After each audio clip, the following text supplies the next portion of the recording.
15 বছর বয়সে আমার বিয়ে হয়। 10ম শ্রেণীতে ওঠার পরেই আমার বিয়ে হয়ে যায়। সাবালিকা হতে না হতেই বিয়ে নামের দায়িত্বটা আমার মাথায় বোঝা হয়ে পড়ে।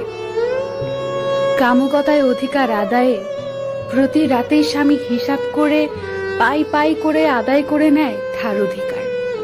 তখন না বুঝতাম স্বামীর মন, না বুঝতাম সংসার। 5 বছর শেষে এখন সবই বুঝতে শিখে গেছি। সংসারের কাজ, শ্বশুর শাশুড়ি এবং স্বামীর সেবা যত্ন করতে শিখে গেছি। বুকের ভেতরে কষ্টগুলো ছাপা দিতে শিখে গেছি। শুধু পারিনি আমার রূপ ও গুণাবলী দিয়ে স্বামীর মন জয় করতে। তাই জীবনে আর যাই করেন, মেয়ে হয়ে কখনো নিজের পায়ে না দাঁড়িয়ে, নিজেকে যোগ্য প্রমাণ না করে এমন কাউকে বিয়ে করবেন না যার হাতে নির্যাতনের শিকার হতে হয়।